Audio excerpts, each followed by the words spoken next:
of JonBenét Ramsey. Yes, Dave and I have discussed this case at length, and the details are very, very sketchy, and it makes one discuss and ponder if it was an inside job or was it an outside intruder. And the details of the case, JonBenét obviously was a beauty pageant contestant. I say she competed. Beauty pageant contestant, right? She competed. Yeah, she competed in child beauty pageant contestants. The mother, Patsy Ramsey, was a former beauty queen, so she got JonBenét involved very, very early. So it's a very confusing, intricate case that nobody really understood. And even police failed to secure the crime scene. There were people coming in and out. So there was a lot behind this. And nobody really has gotten answers. And part of the problem was the parents did not cooperate early on. So this was Christmas 1996. Okay. She was a child beauty pageant winner. She was killed in her family's home in Boulder, Colorado. The basement, discovered in the basement. She was discovered in the basement, but the time of death has been a subject of conjecture. Nobody really knows. She was found. This is what was strange. Her body was found in the home's basement around 7 hours after she had been reported missing. So there was what happened was the Ramseys got up that morning and there was a ransom note. There was a ransom note that basically said, and it's strange because the amount of money they asked for was like exactly what Mr. Ramsey had in a bonus or a savings. I can't remember which, but the ransom note said, listen carefully. We're a group of individuals that represent a small foreign faction. We do respect your business, but not the country that it serves. At this time, we have your daughter in our possession. She's safe, unharmed. If you want to see her in 1997, you must follow our instructions in the letter. You will withdraw $118,000 from your account. $100,000 will be in $100 bills. The remaining $18,000 will be in $20 bills. That's strange to begin with. You're going to have 18 grand in $20 bills. Make sure that you bring an adequate size attache to the back. When you get home, you'll attache. What does that mean? It's like a briefcase. Okay. When you get home, you'll put the money in a brown paper bag. I will call you between 8 and 10 a.m. tomorrow to instruct you on delivery. The delivery will be exhausting, so I advise you to be rested. If we monitor you getting the money early, we might call you to arrange an earlier delivery of the money. Any deviation of the instructions will result in immediate execution of your daughter. You will also be denied the remains for a proper burial. The two gentlemen watching over your daughter do particularly like you, so I advise you not to provoke them. Speaking to anyone about your situation, the police, FBI, will result in your daughter being beheaded if we catch you talking to a stray dog. She dies. If you alert bank authorities, she dies. If the money is any way marked or tampered with, she dies. You will be scanned for electronic devices, and if any are found, she dies. You can try to deceive us, but be warned. We are familiar with law enforcement countermeasures and tactics. You stand 99% chance of killing your daughter if you try to outsmart us. Follow our instructions, and you stand 100% chance of getting her back. You and your family are under constant scrutiny as well as the authorities. Do not try to grow a brain, John. You're not the only fat cat around. So don't think that killing will be difficult. Don't underestimate us, John. Use that good Southern common sense of yours, and it's up to you now. So that was the ransom note, and it's signed Victory SBTC. Okay. So the only people in the house were the immediate family, John and Patsy Ramsey, their son Burke. The ransom note contained specific instructions about contacting police and friends. But Patsy, that stupid bitch, telephoned the police at 5:52 a.m. She also called family and friends. Two police officers responded to the 911 call and arrived at the Ramsey home within 3 minutes. They conducted a cursory search of the house, but did not find any sign of forced entry.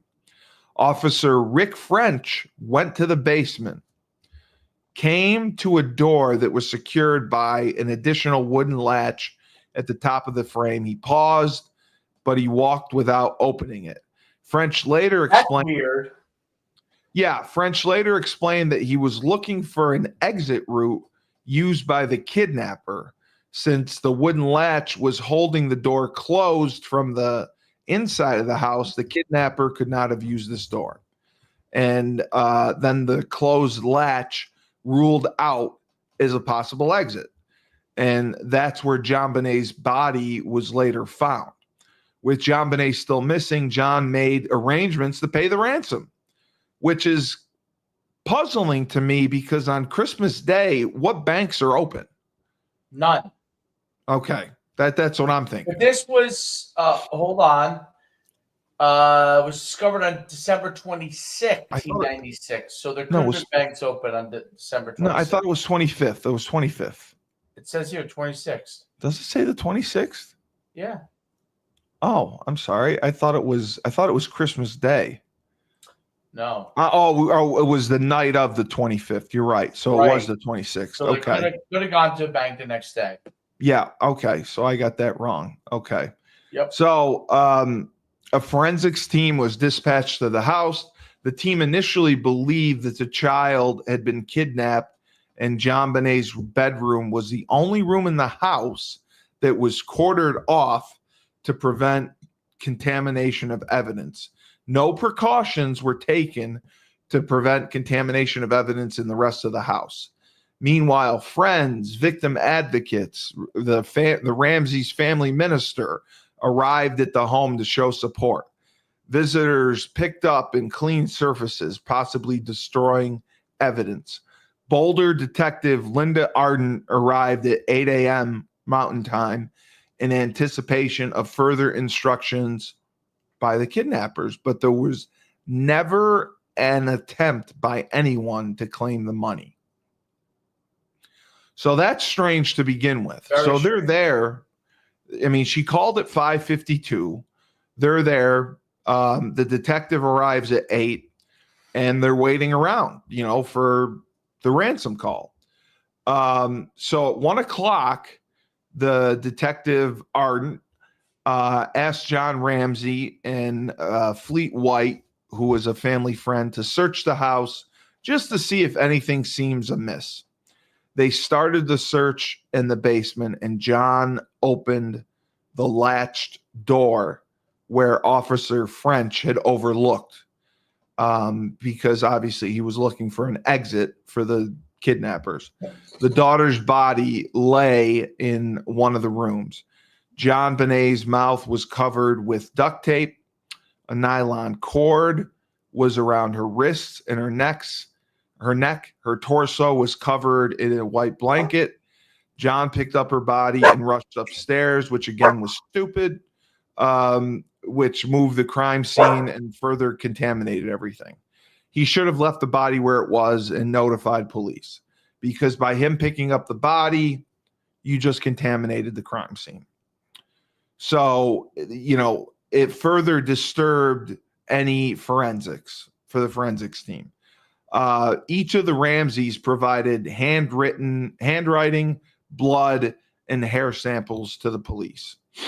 John and Patsy participated in a preliminary interview for more than 2 hours.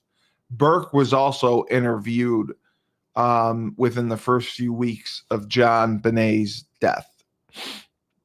So it was the autopsy revealed that, now this was the strangest thing. She was killed by strangulation and a skull fracture. The official cause of death was asphyxia, was the strangulation, but it was used. There was a garrote used. Right. A garrote hasn't been used since like the 1800s. Right. There was no evidence of conventional rape, although sexual assault could not be ruled out. No semen was found. There was evidence that there had been a vaginal injury. Evidence also suggested that the paintbrush used as the garrote was also used for the sexual assault, which makes me want to puke. At the time of the autopsy, the pathologist recorded that appeared the vaginal area was wiped with a cloth and her death was ruled a homicide. The garrote was made with the length of the nylon cord and a broken handle of the paintbrush, and it was tied behind her neck and used to strangle her. Part of the bristle end of the paintbrushes were found in a tub containing Patsy's art supplies, but the bottom third of the garrote, the paintbrush handle, was never found, despite extensive searching of the house. The autopsy also revealed vegetable and fruit material, which may represent pineapple that JonBenét had eaten a few hours before her death. Photographs of the home taken on the day when JonBenét's body was found show a bowl of pineapple in the kitchen table with the spoon of it. However, neither John nor Patsy remembered putting a bowl on the table or feeding pineapple to JonBenét. Police reported that they found Patsy Ramsey's fingerprints on the bowl. So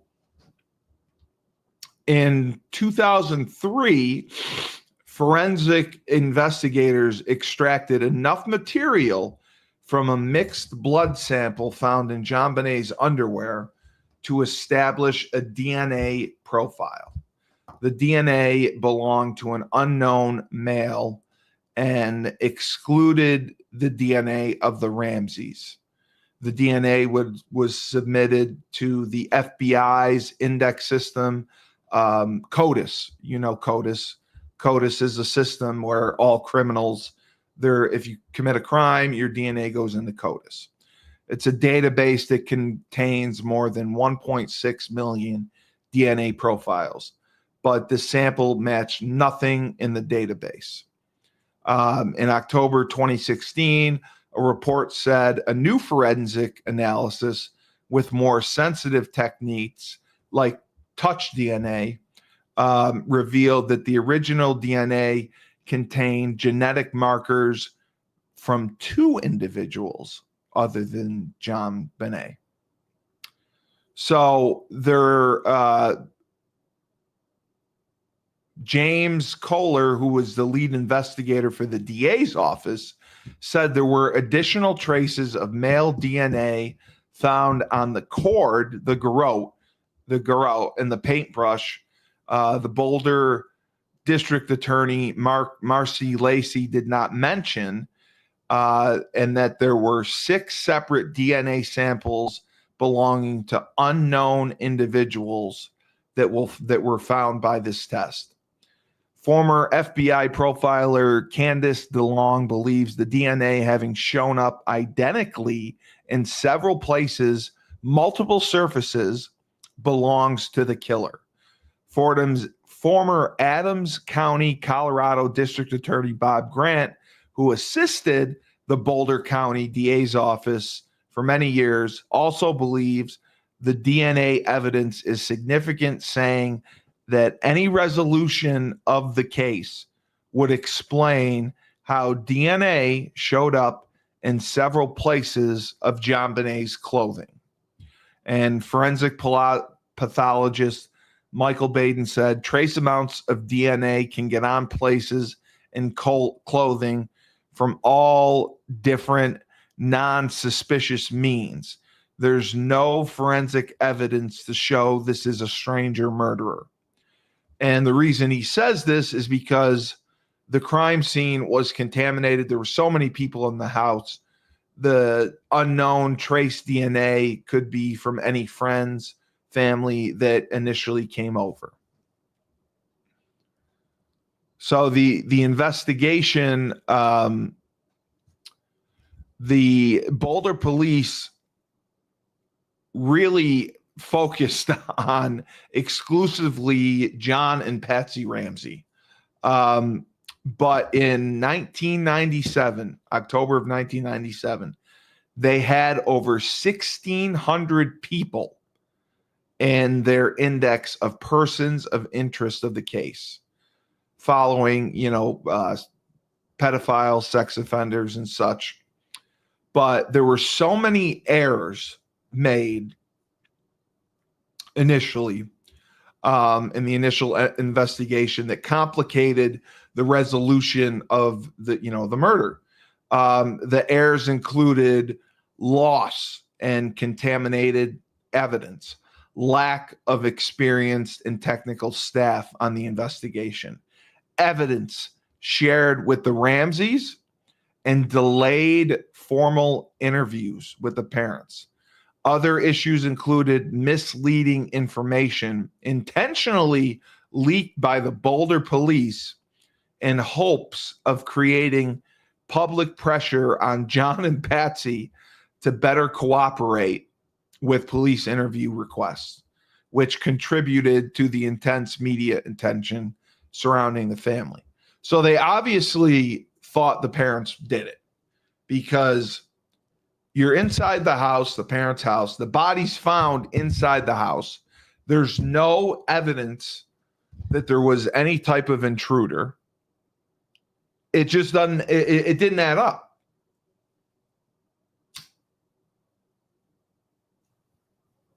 Did not add up. And it was a thing where the police messed up so much. JonBenét's father discovering the body, bringing it up, the criminal evidence. He should have left it there. Yep, 100%. Inviting the families over. Yeah, she's like, "Oh my God, my daughter! Please come over and support us." The minister's over. If they weren't, so that makes me suspicious of the whole ransom case with nobody claiming it. Now, once the police get called, and if this was indeed an outsider, once the police got called, did they think, "Oh shit, you know what? They're not even going to respond to us. They're just gonna." They just called the police, or I think well, there's a couple of things that happened that I think, those are the things that messed it up, right? Messed up the DNA, messed up all those kind of things. Yeah. Contaminated the evidence for sure. Patsy died obviously of cancer in 2006, so it's not like you can go interview her anymore. But it's so I saw the father get interviewed in a recent, what was that, Netflix, or what was that on? I can't remember. He's done a couple. The one on Netflix I thought was very good. They did one on A&E, I believe. But yeah, they've done several documentaries on it. I know they did a Dateline. The guy that was paramount was Detective Lou Smith.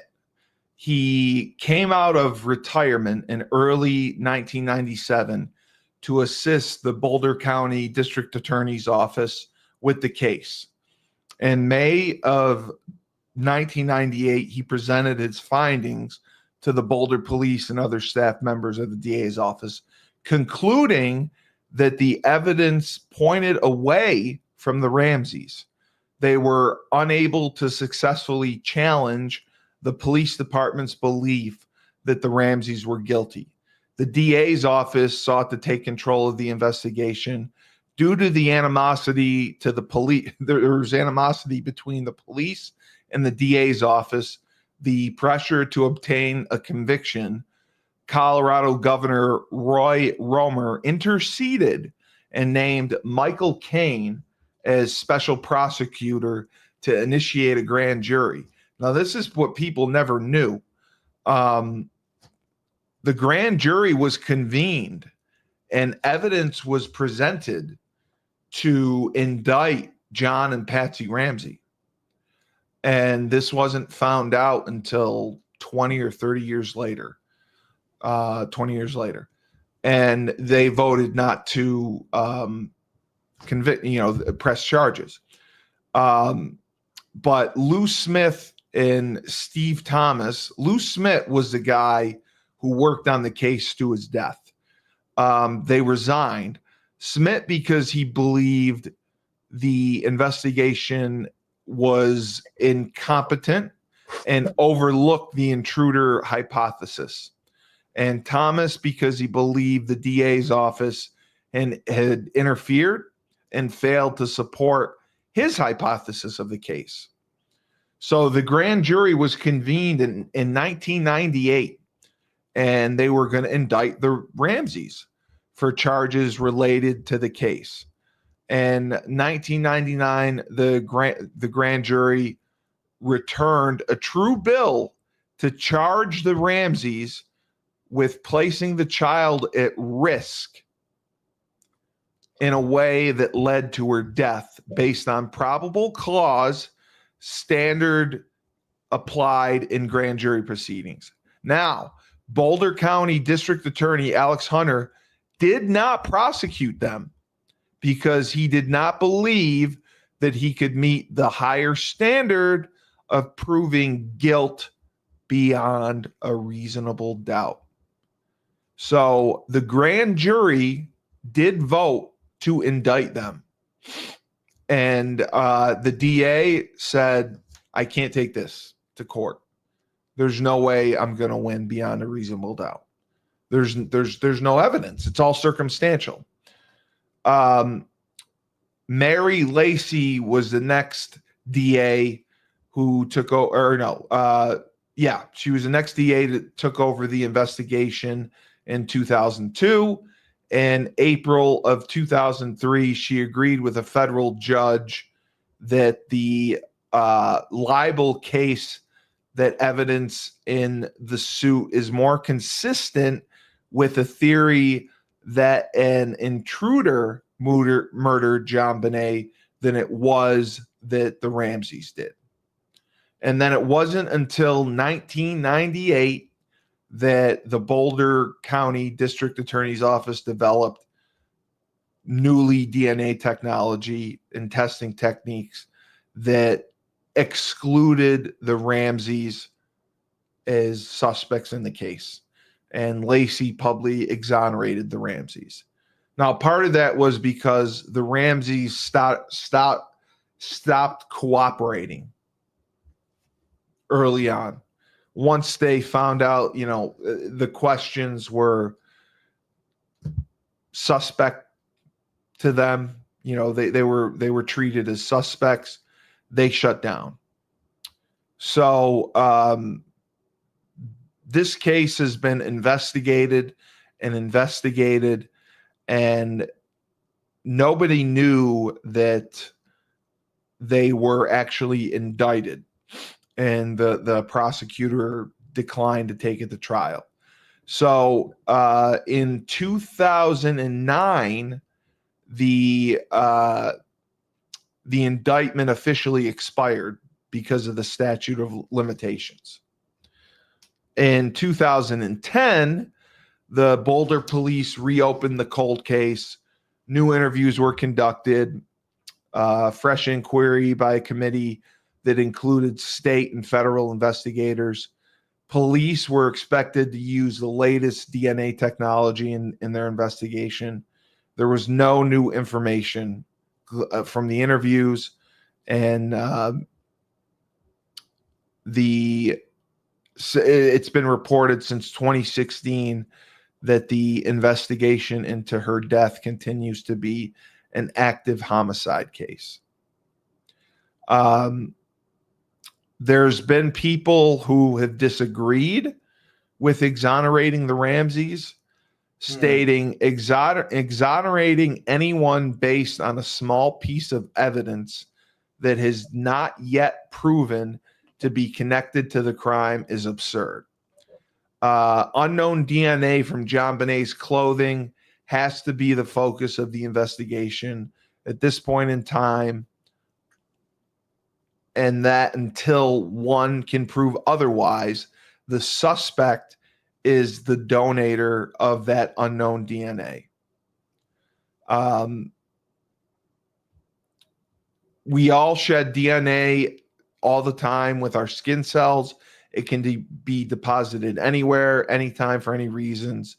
To clear someone just on the premise of touch DNA, especially when you have a situation where the crime scene was never secured at the beginning, is really a stretch. So he believes that the DA at the time, Marcy Lacy, the public exoneration of the Ramseys was a big slap in the face to Chief Beckner of the Boulder Police Department and the core group of detectives who've been working the case for years. So the theories and suspects. There are two primary theories about JonBenét's death. In the family member theory, JonBenet was killed by one or more family members. In the intruder theory, an intruder committed the crime. There was a lot of people that thought Burke may have committed the crime. Burke, the son was like 12 years old. I can't remember how old he was. Boulder police initially, and then they wrote the ransom note to cover for Burke. Well, my question with Burke is the reason why I don't buy Burke is the Grote thing. That's what I said. The same thing. Who would know it? 12-year-old would know how to use a Grote. No, he wouldn't know how to make one. He wouldn't know how to make one. Then the other thing that gave them a chance that they were in it was also the Grote. Like, what mother or father would know how to use a Grote? That wasn't a basic criminal. A hardened criminal would. You're right. Yeah, a hardened criminal would, but I would be surprised that a father or the mother would, unless there was some sort of like. They had no what. They had no reason to. They unless had no there reason. Was some sort of secret tantric,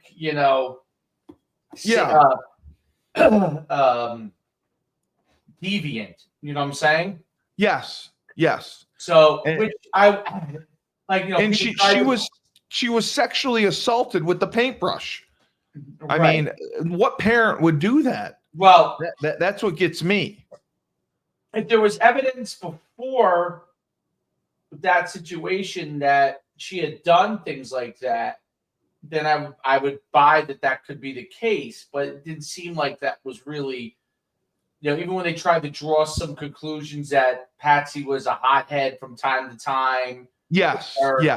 Demanding of her. That's still a large stretch to go that she's doing, deviant stuff. So I thought that was, and I don't think that was atypical.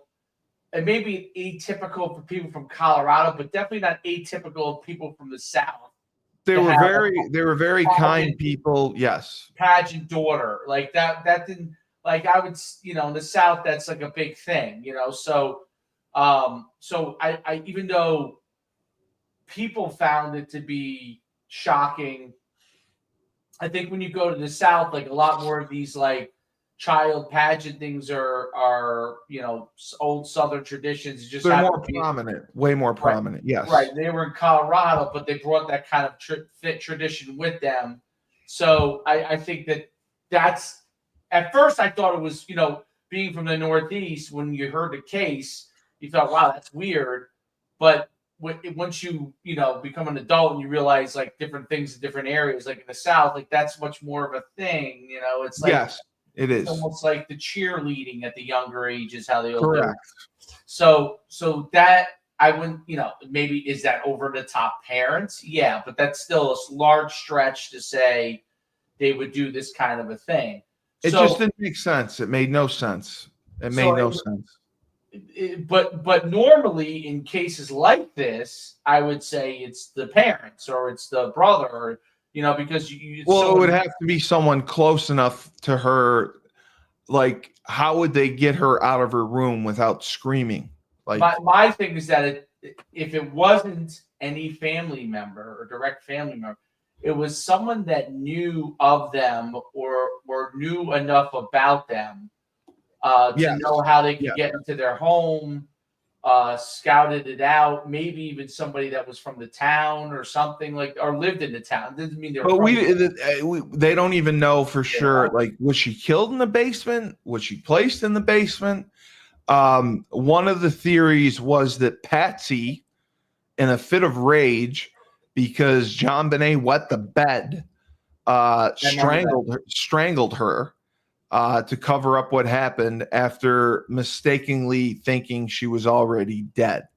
However, Patsy did not have a known history of uncontrolled anger. Burke Ramsey, who was 9 at the time, he was interviewed several times. He said, "We didn't get spanked, nothing of the sort, nothing close, nothing near laying a finger on us, let alone killing your child." What is Burke like now? Burke lives a very sheltered, quiet life. He works in IT, I believe. He works primarily from home. He's been interviewed 3 times, and a review from a child psychologist stated that it appeared that the Ramseys had a healthy, caring family relationship. In 1998, Boulder Police Chief Mark Beckner said during an interview with news reporters that Burke was not involved in the killing of his sister. In 1999, the office also reiterated Burke was not a suspect. The investigators have never considered him a suspect. And then the Ramseys offered $100,000 reward in a newspaper ad in 1997. 3 days later, more than 4 months after the body of the daughter was found, they submitted for the first time to separate formal interviews at the Boulder County Center. Now that, to me, was a huge problem. Had they from the start just interviewed, they could have eliminated themselves as suspects, and the investigation could have spread out and looked at other people. The fact that a Colorado grand jury voted to indict the parents blows my mind. But they indicted them. Now, they did not indict them on murder. They indicted them on 2 counts of child abuse and said the parents did unlawfully, knowingly, recklessly, feloniously permit a child to be unreasonably placed in a situation that posed a threat to the child's life or health. What was the situation? It doesn't say that. It doesn't say that. Now, how about this? One of the experts who testified in the case was DNA specialist Barry Scheck. Barry Scheck from the OJ trial, and forensic expert. This guy's a genius. What Henry did Barry Lee. say?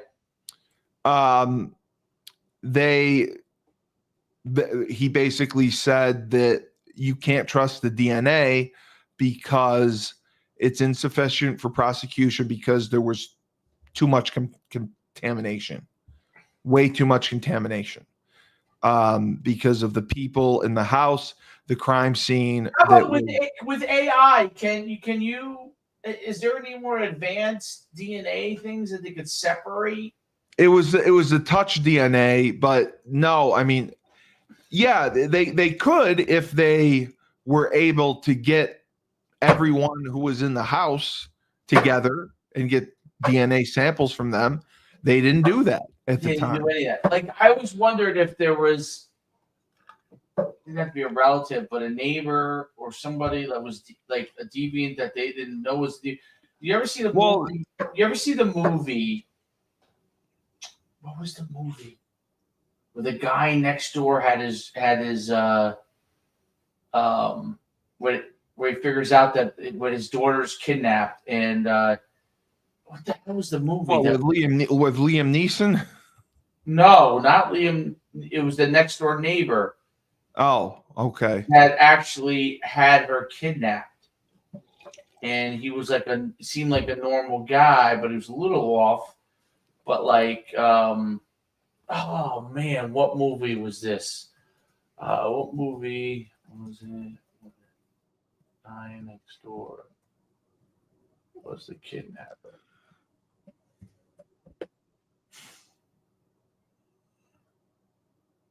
What was the movie? No, this was the guy. Lou Smith was the detective who investigated this to his death. He concluded an intruder had committed the crime. On the night JonBenét was killed, there had been 2 windows that were slightly left. I remember that. Yeah. To allow for electrical cords for the outside Christmas lights to pass through a broken basement window and 1 unlocked door. Smith's theory was that someone entered the Ramseys' home through a broken basement window. Right.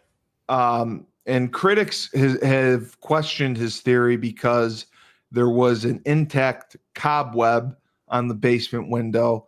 The steel grate that covered the window also had undisturbed cobwebs, and the foliage around the grate had been undisturbed. There were also cobwebs on the tracks of various windows, dust, debris, and some stills. Smith believed the intruder subdued JonBenét using a stun gun, took her down to the basement, and JonBenét was killed, and a ransom note was left. Smith's theory was supported by former FBI agent Johnny Douglas, who had been hired by the Ramsey family.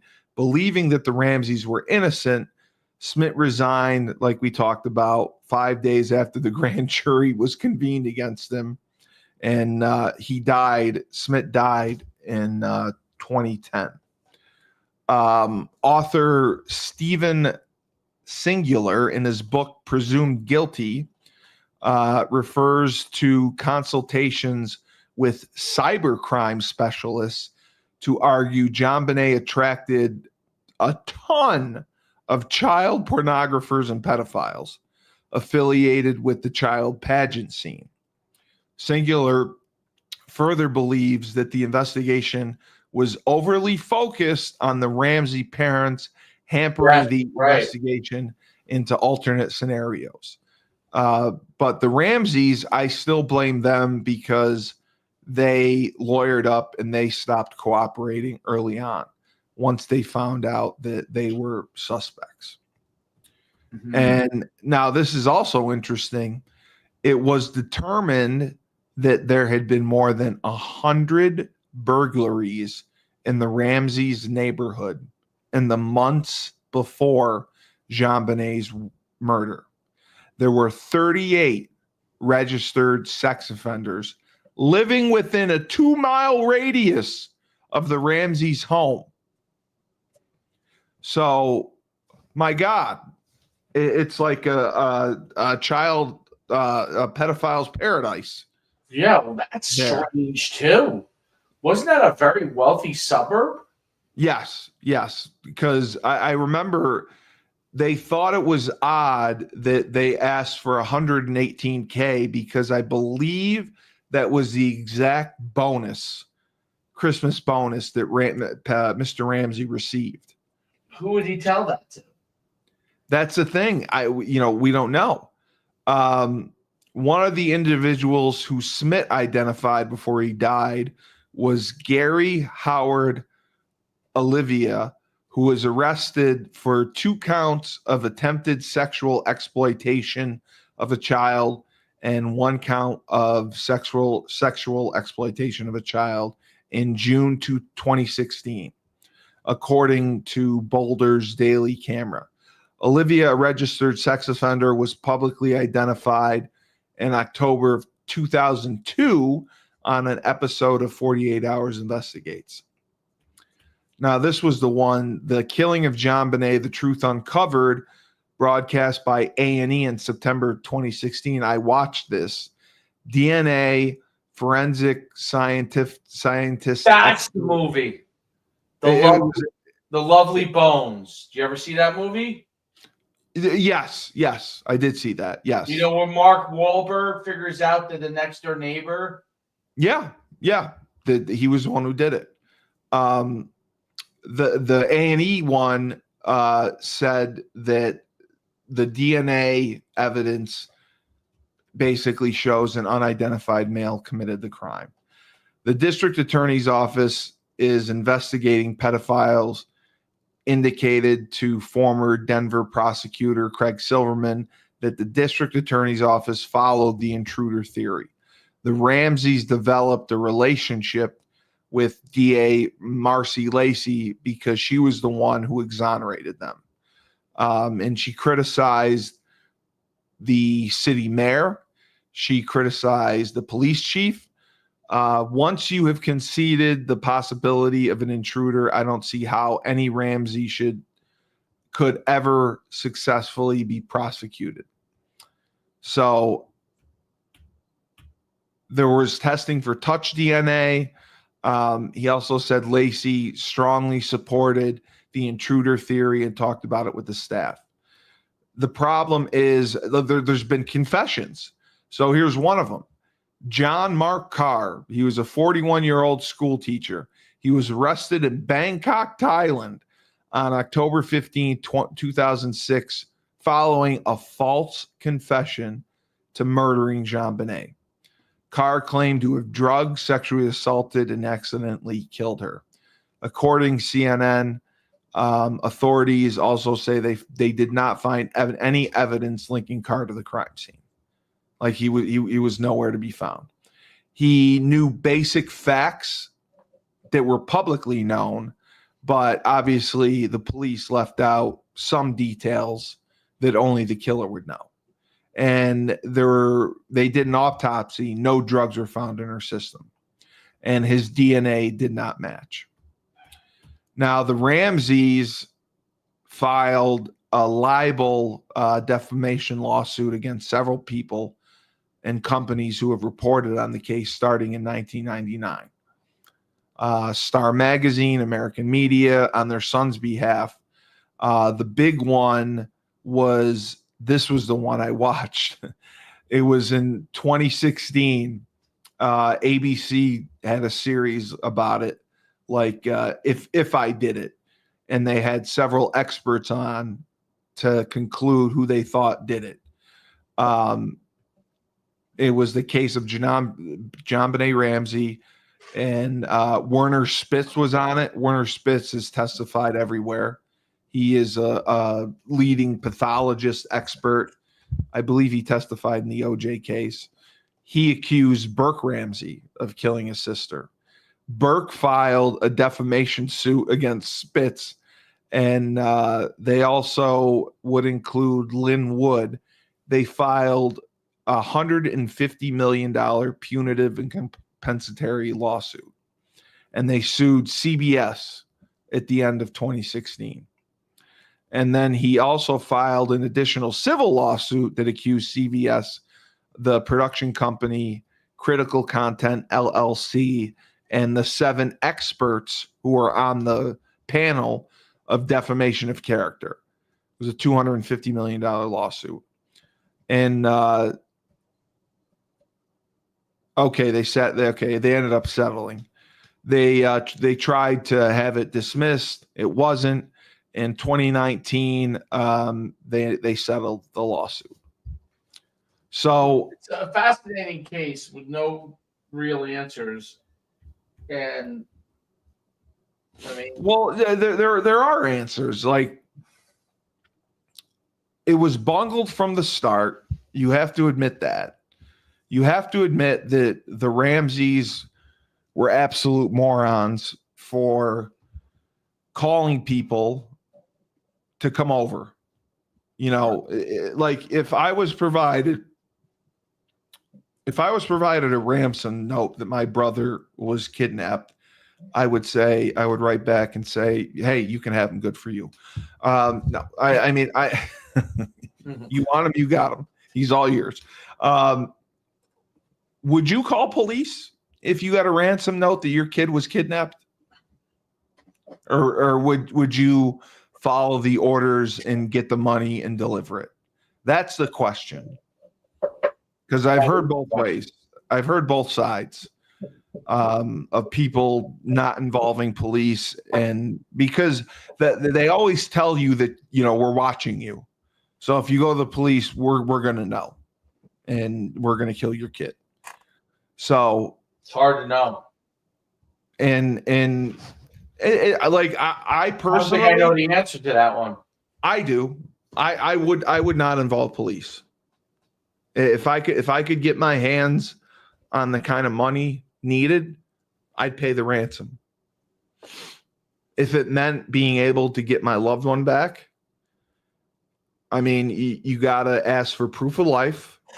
Yes. And, you know, the pickup spot and all that stuff. They had no way to contact them. They had the kidnapper had to contact them, right? Yeah, you had to wait for the kidnapper to contact them, which they didn't in the span of 8 hours.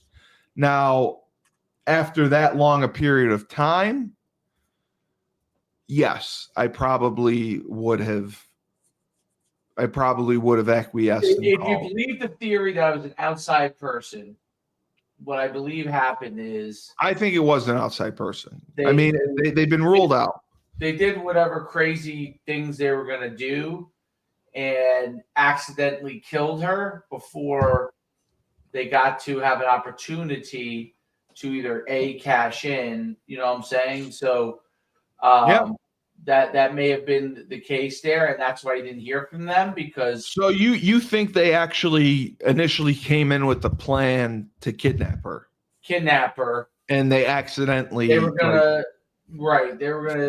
do some things to her or whatever, and with the Garreau, and she had blunt force trauma to the head, and so you think she was accidentally killed. They couldn't get her out of the house. Or maybe somebody got frustrated with her when they were kidnapping her. But how could the parents sleep through that? That's a great question. I don't know how. Like, the only thing I don't know. You can cover her mouth, whatever, but like if she's going ballistic, maybe they did use a stun gun like Lou Smith surmised. Yeah, and we're dragging her out, but it doesn't explain either.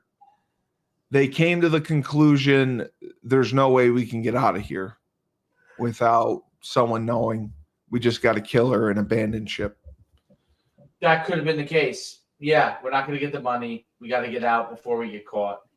Yeah, I mean, because you have to assume. Or they accidentally killed her as they were dragging her or something like that.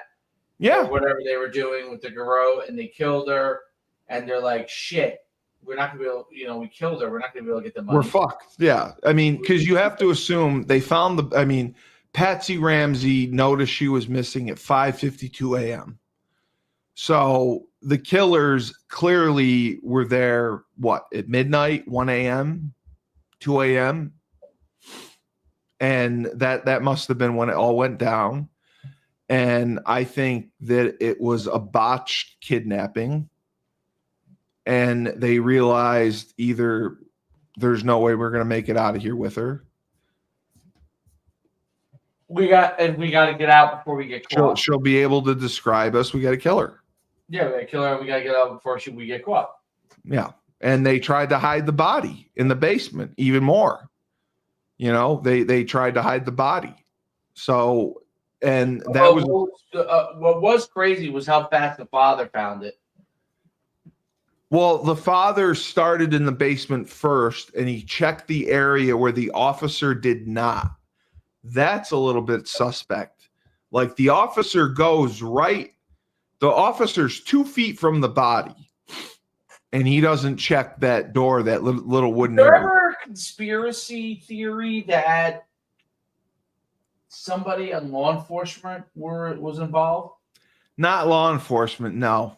It was always the family. It was always the conspiracy theory was related to law enforcement. Like someone in law enforcement might have known something. The conspiracy theory was Burke did it. Yeah, I know, but that one was at first I kind of, but then when you hear the Garrote, that's just an impossibility. I agree. I 100% agree. I 100% agree with that one.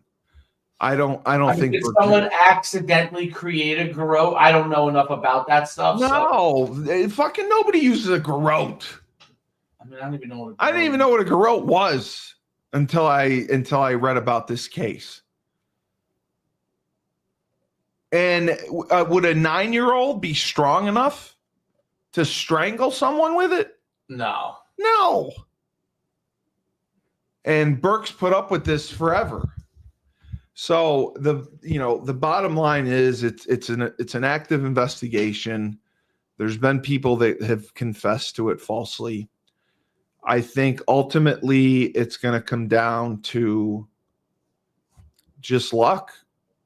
Like the Golden State serial rapist.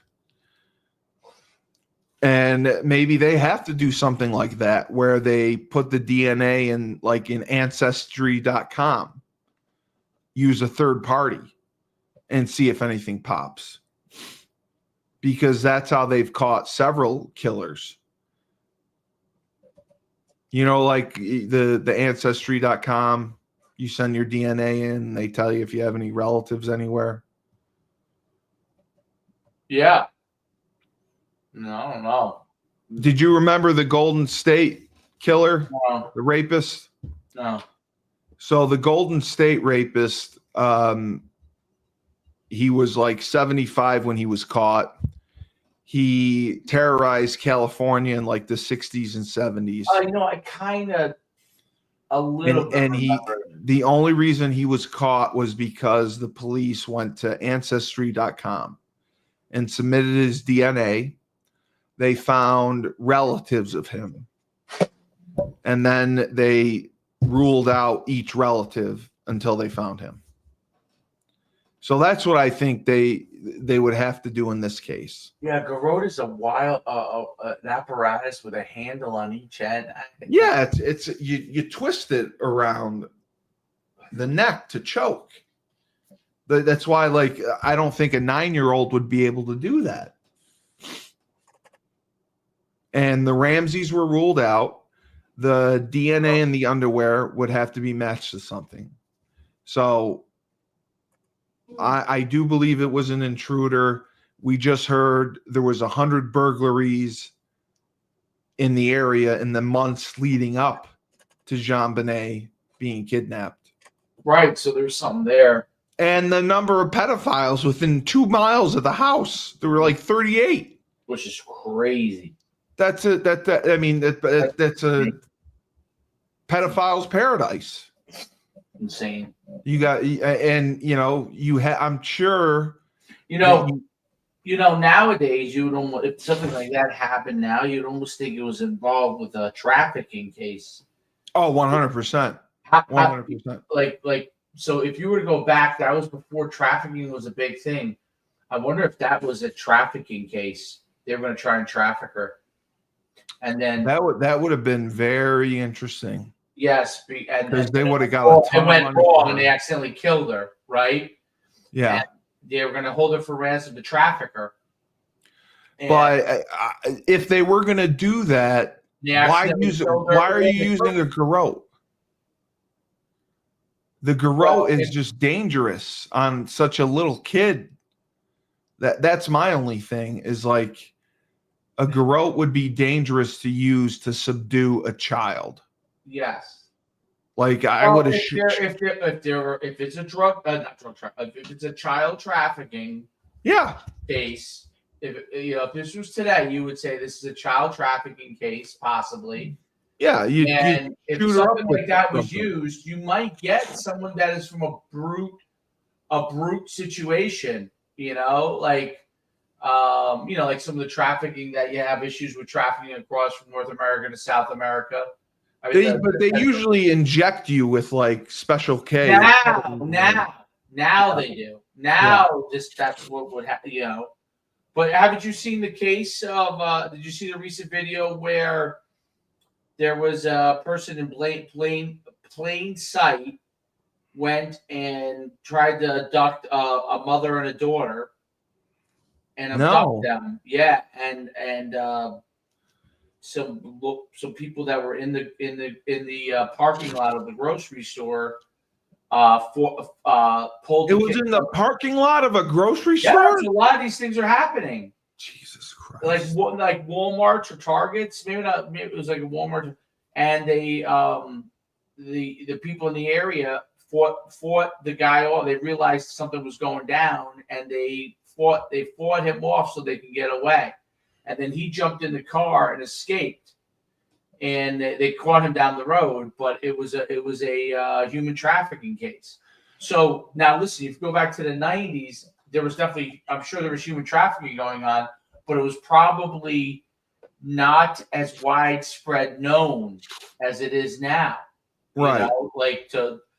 So people would not have had the information that this could even be a case. So if Anders, who's Anders? He commented that they could charge them according to the grand jury's indictment. They absolutely could have, but they didn't think they could get a conviction. Proving murder, yeah. They charged them with child neglect, and the prosecutor even said there's not enough evidence to prove beyond a reasonable doubt we could get a conviction. That's the. I don't think the parents were involved. I really no. I was trying to think of my theory on the trafficking. If the trafficking is believable. Trafficking back in the 90s, if that was going on in the 90s, okay, it was much more secretive probably back then. If that was going on, and they did it more from a ransom standpoint, it would have to be like some. Because nowadays they're getting money. The traffickers are getting money from someone in another country to do. Yes, to pay for it. Yes. But back then they may have tried to traffic and get ransom money, and then if they tried to traffic and get ransom money, and then they were. The only way they knew to control was a garrote, which is That's the only thing I don't believe. Well, could a trafficker use rudimentary methods to control? That's the question. Probably. I bet you if you were poor, a poor person as a trafficker, you might use a rudimentary method. But knowing that the danger outweigh like the chances of fucking up outweigh the chances of but being are the henchmen involved? So in this trafficking stuff, the big problem is they send a henchman out to get the people. Yeah, they do. And today, this is what goes on. Okay. Yeah. They send the henchman out. They're not sending the person who is in control. Right. It's not the person with the brains. It's right. 100%. So they're sending out whatever you got to do to control this. They're sending the muscle. Yes. and that could be a rudimentary situation, a sicko with a rudimentary. And then that would be that. Then that child, they probably had the intention of bringing them to this person Yeah. who knew enough of the Jean Benet in them to get the money. And then the question is like, how did they know to abandon it? Well, if I bet you they were told if you accidentally kill her or something, you abandon. Something goes wrong. if your theory is correct, they would have put the garrote around her and they would have dragged her. They would have had to drag her down the corridor, down the stairs of the basement. She could have hit her head and she could have suffocated. And then she's sitting there dead, and they're like, shit. And she's 6 years old. Right. And they're sitting there like, shit, what do we do? Yeah, we're fucked. We got to get out of here. Leave Abandon her ship. there. Just leave Yeah. her. I mean, there's no point in taking her now. That's why I'm suspect of the garrote theory. The trafficking is very, very interesting, and Because it wasn't as known a thing. No, but she was coveted. People would come to pageants to watch her. I mean, she had. What would a trafficker do? What would a trafficker do? Where would they get the people that they're selling to somebody else? Yeah, I agree. I mean, they would have to. You're talking about sick people, right? Really sick people. The sickest. What are they going to do to like? Where are they going to get? You know, I think these these movies. Well, they could have duct taped their mouth. They could have done something. Movies scare the shit out of me when I see these movies and shit. Like, you know, like they could have duct taped her mouth. They could have done anything else to try to subdue her. I don't think a garrote was the best choice if it was trafficking. Like, I don't think you're going to use a garrote to control her. I think when I was growing up. You're probably about less than 10 years. When I was growing up, that used to, as a kid, that was like my big fear. Oh, here too. We used to always go. We always used to like. You would hear these stories, if you remember. You would hear these stories about something that happened somewhere, right? Yep. And we used to. I don't know if you did too. I think you're still from the era where you would have. No. We had a major rode your bikes everywhere, and you probably rode your bikes with your friends. You probably went out with your friends everywhere, right? We had a major kidnapping in our area. Okay. And you probably don't know about it. It was Sarah Ann Wood. If you look it up, Sarah Ann Wood was kidnapped. She was a cheerleader, and I played against her team in Pop Warner football, and she was kidnapped in 1994 by Louis Lent. Her body hasn't been found to this day. And when that happened, it was wild. It was 93. Yeah, it was hectic. It was crazy as hell around here. Louis Lent was the guy that was found to kidnap her, but he has never given up the source of the body. He said he buried her in the Adirondack somewhere. They went in the winter, and they were like melting snow and melting, like trying to unfreeze the ground to dig to try to find her body, and they never found anything. Jesus. Did you look it up? Yeah. Yeah. So that happened, and that's when our parents were like hyper vigilant on, like, if you go out, make sure you're with someone, don't go too far. My parents were never worried about me because, like, Steven, no one's going to take Steven. That's going to be Steven's 160 pounds. They're never going to get him. At 10 years old, you're not going to get you. That's a battle that's not worth fighting. Yeah. No, it's just like I would say, like my parents when I was in high school, they would be worried about me going to this or that. You know, I was 200 pounds. They were never worried about me in high school. It was. They would worry about my mother, and I was like, Mom, I'm 210 pounds. Like Yeah. If you're Let 'em- going to let go 'em after come. right, there are easier targets than Yeah. a target that would be a battle, right? It's so and it's always the what do you call it, deer theory, the wounded deer theory. You know, Yeah. you, 100%. why would you ever go after the harder target when you go after the easier target? Yeah. But it's but I remember when I growing up that there was some, I don't remember what it was that happened, but there's some things, and I remember they used to worry about, like, if you buy you buy now nowadays, obviously, because of those things during those time periods, those crazy cases, some of these serial killings, parents obviously are much more cognizant and aware, and they watch their kids, so much more so because of some of those things. And but yeah, it's I always it seems like it's an isolated intruder or a couple of intruders that Well, it was in Boulder. In Boulder, the police were not prepared to they were handle not a case prepared. of this magnitude. No. Never It's seen anything amazing like it. because if you don't have a good police force, it's very hard to. Well, they don't see crime like that. I mean, the crime they see Even is when I have a thing that we should talk. I think would be good to talk about next time.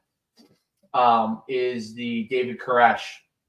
I love David Koresh. I would love to talk about David Let's Koresh. do that one next week You want to because do David Koresh? Yeah. yeah, because I have multiple. I just watched I've it, watched the Waco. I've watched all of it. So Yeah. because I've always wondered how David Koresh and Jim Jones. I love them both. Jim I would do both. I always wondered how much of it was really the government's fault in the final salute, like the thing that ended up finally killing all of them, and how much this could have been prevented, and how much of it was and how much it was it David Koresh being so obsessive compulsive on of what he was doing, and then how much of the obviously there was some level of, like, he was marrying him kid, like there was all Yeah, kinds he had 48 kids. He was banging all the women there's there. wacky things going on. So it was a very it was a complicated issue because of the fact that you had probably, I'm not saying people were normal, but the followers, Branch Davidians. they didn't have ill intentions, those people. No. Right? And David originally, when you watch the story, but David was paranoid, and Koresh and Koresh was, Well, he was on a lot of shit. yes, he was completely like he was on a lot of amphetamines. He was crazy. He went to deep depths of some word like delusions. That's the word. Very delusional. Yes. Depths of delusions that he was able to get the people to follow. He was Jesus Christ. Yeah. And it was crazy because in the end, when all of them died, I feel like I always felt like, and then we can talk about this a lot more next time, but like I always felt like the government condemned all the Branch Davidians. If you've seen all the interviews after, they were condemned along with Koresh, when it was really Koresh and maybe his immediate followers that were the problem, but not the overall group of Branch Davidians who really were like, they were like hopeless people looking for. I think they got to a point where they realized we're fucked, and we have no way out of this. Yes. But well, David did. David and his immediate followers did. David was not going to retreat. David, there was no way.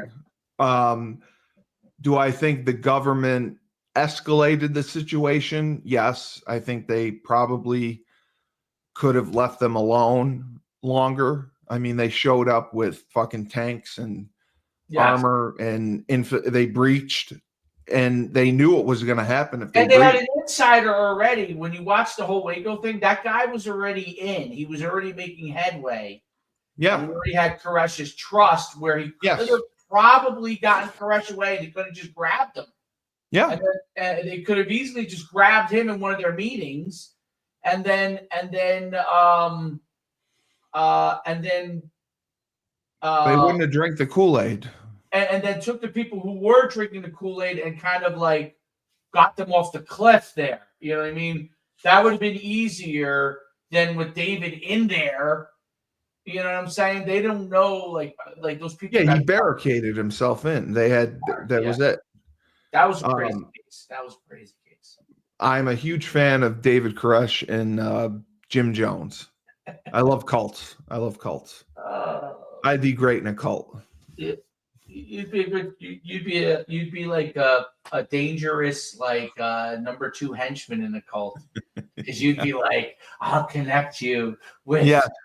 Yes, whatever you need. You'd be the connector. You'd be dangerous. You'd be more dangerous. You'd be more dangerous than the leader. What do you mean? Auschwitz isn't in Germany? Oh my God. How did that happen? So to wrap this up, you're of the theory, obviously it was an intruder. It was not in the house. Or it could have been trafficking.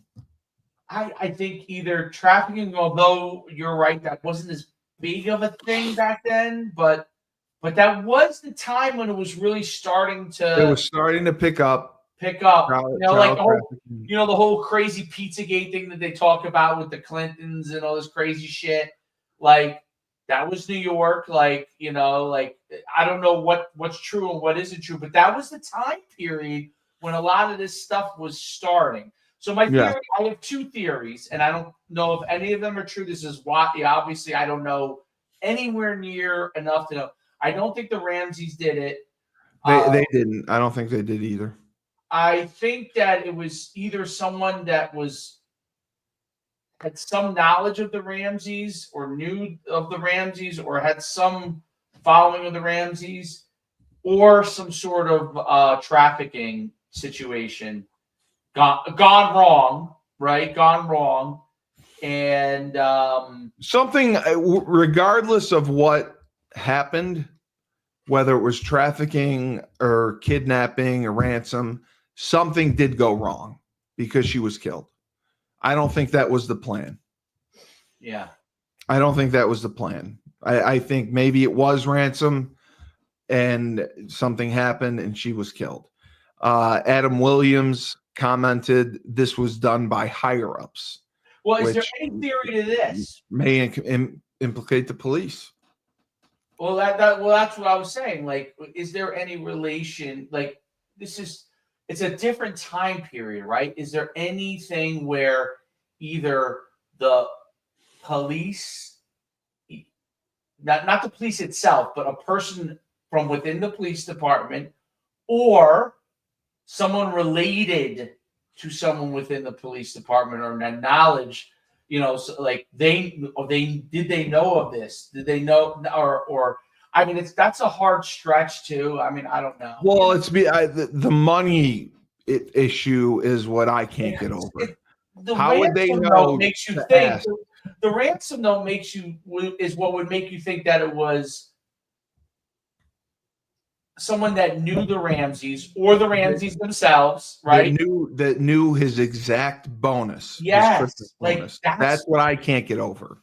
That's where the whole trafficking thing, like, look, if you were to go to Mexico, right, when the cartels are running, like, I don't know, a town. Let's say the cartels kind of control a town. Well, they also control the police, right? Yep. So something happens or something is done by, let's say, the cartel, like in Mexico, and the police know of it. But if the police know the person, but they're a cartel member, and that could badly reflect on them, or then that could be you know what I'm saying? Like, it's. Wow. Adam Williams says definitely committed by either Epstein or Epstein-like people. Epstein's main victim just committed suicide. Yeah, okay. This country world is run by pedophiles in every government. It's quite a theory. Well, that would go to my version of a trafficking. I mean, I don't know if it's a. That's obviously the time. it's a pedo case, definitely. It's definitely a pedo case. Yeah, she was raped. That's my thing. Is this a trafficking case? Yeah. Like it wasn't known back then. You know, the mid '90s. Like this stuff was probably going on, but it wasn't out there. It was not labeled as trafficking. To expose it, right? Right. You have social media to expose that there was some level of trafficking, and that's where the trafficking is where you get into the corruption element. Yes. Of police, right? In the small town police. Yeah. Making $40,000 a year. Yeah. You'll never know, though. We'll never know. No, I think we will. I think in our lifetimes we will. I think so? That. Yeah, I think. For me, I only got about 30 years, Steve. So we got your house. I think DNA will match eventually. If you were to go to this guy's theory, let's say Adam Williams' theory, he's right about the time frame with Epstein. You know, the Clintons were in office, 96. Yep. It's just leading up to it. And it made it, and what he's saying is like Epstein-like, meaning a trafficking version, because Epstein was involved with like teenagers, right, or something. I think his thing was young girls, yes. Right, but not that young, not toddlers / 14 and above. It's a different trafficking source, you know what I'm saying? Correct. So some other trafficking source, and I mean listen. There's a lot of devil worshiping, crazy shit that goes on. That and that was a time period. You know, that was just the beginning of the internet, right? That was just like you didn't have information like you had now. Like shit, if you go back to I mean, this is way before our time, but you go back to like the 50s and 60s and the 40s, like you wouldn't even know. Like there's probably things going on that no one's ever talked about that we would never even know. You know what I mean? Yeah. And Adam says, yes, a trafficking version, not Epstein himself. There's a photo of a woman right next to JonBenét that looks like Ghislaine Maxwell. I doubt it's her, but it looks like her. Wow. That's crazy. I'm going to look for that. He could be right. You could be spot on. It could be trafficking, but I just think did we miss our calling? Should we have been well, we wouldn't be CIA. What would it be? What, investigators? You want to be investigators? No, I said should we have been? It wouldn't be CIA though. What would it be? What would it be that investigates this? Like cold case investigators? No, it wouldn't be cold case. It would be higher, wouldn't it? Because if you're trying to pull out trafficking, wouldn't that be CIA? What was the movie I watched? Oh, it was the series. It was crazy. It was about. Well, there's special investigation units that investigate trafficking. I'm trying to think though. It was a group that was. What was I've watched like you. I've watched so many of these I mean Narcos and all these kind of things. So some of it blends together. I'm trying to remember what it was. It's not the ATF. It's not the CIA. It might have been Narcos. I think it was Narcos. Or one of those. Oh, from Netflix? Yeah. Did you watch Narcos? Yeah, of course. Which originally started with the whole Pablo Escobar deal.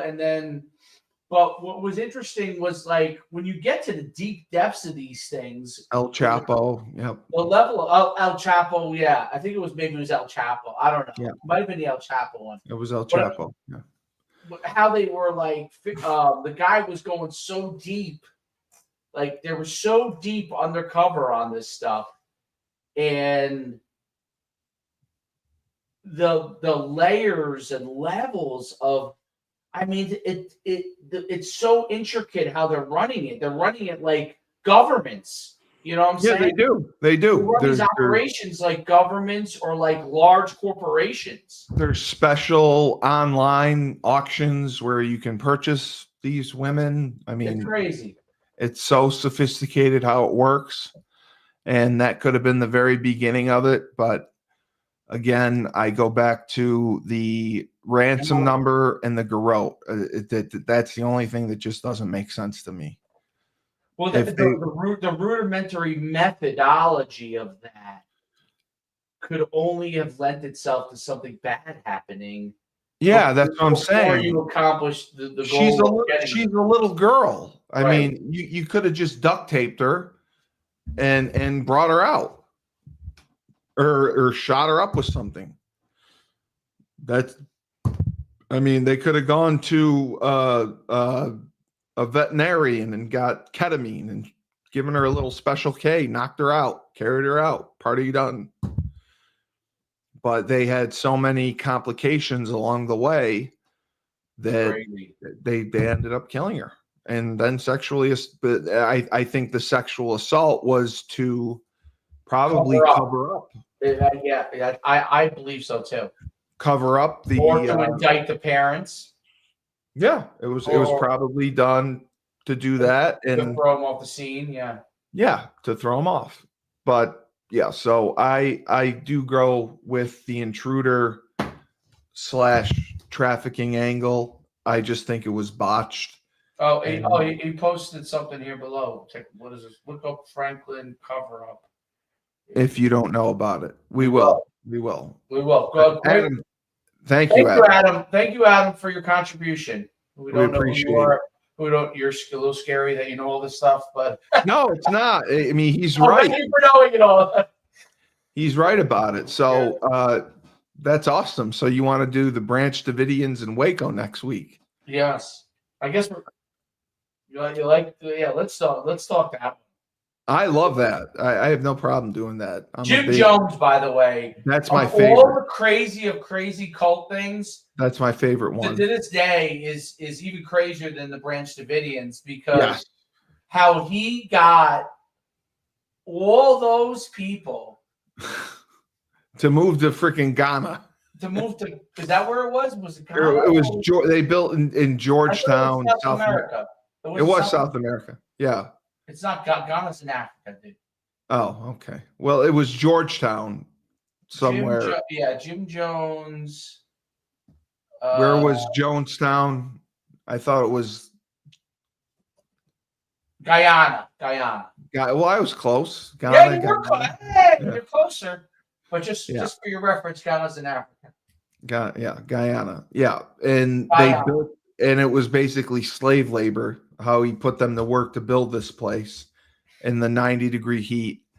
And then the congressman and the parents, the families come to visit and they all get killed. It's great. But I'll do the Branch Davidians next week. You guys, I think you know what other one would be an interesting one too. Do you remember the cult where they had the sneakers on and they all No. You remember that one? They all had the Nikes on. No, I do not know. I do not know that one. They were called Heaven's Gate. You don't remember Heaven's Gate? No, I do not know Heaven's Gate. I'll look it up. Oh, you gotta look that up too. I will read about it for sure. That's a crazy one too. That's not as massive. It was 25 people, but it's pretty crazy. I'll read about that for sure. So, all right. Well, till next time. We got some good ones. And then Friday, depending on what you want to do. If you want to do the baseball team, let's do that Friday. Yeah. They're on a 13-game win streak. They're rallying. Chris DeSitis said. So we'll try. Let's do it. We'll try to do baseball. We'll make it a special edition. See how it goes. Yeah, we'll see how it goes. Husky hardball. We'll see how it goes. You can come up with a nice graphic for it. Yeah, let's. And Billy the Liquor Guy one ended up doing pretty well. it popped up to 400 or 500 viewers. Oh, Billy the Liquor Guy's over 500 now. Yeah, see, I told you. Um, I Rebel Republic from the other day, I'm telling you, it's going through the roof. Oh, I saw it. I just posted it because I get yelled at for So posting funny. it. And yeah, I get yelled at for posting it, but it's funny. Who yells at you? Mainly Ooey, but it's okay. It was a great funny. episode. We didn't talk about anything crazy. No, we didn't. Yeah, we'll do Husky Hardball. I like that. And then you got Belcourt tonight, and then I got Andrew Adams, and then I'm gonna try to get the meeting set with Billy's agents to help us, and Billy has an agent here who can also probably help us. All right. Till next time. All right. So remember, when life gives you lemons, don't make lemonade. Take 2 oranges, throw it back at life.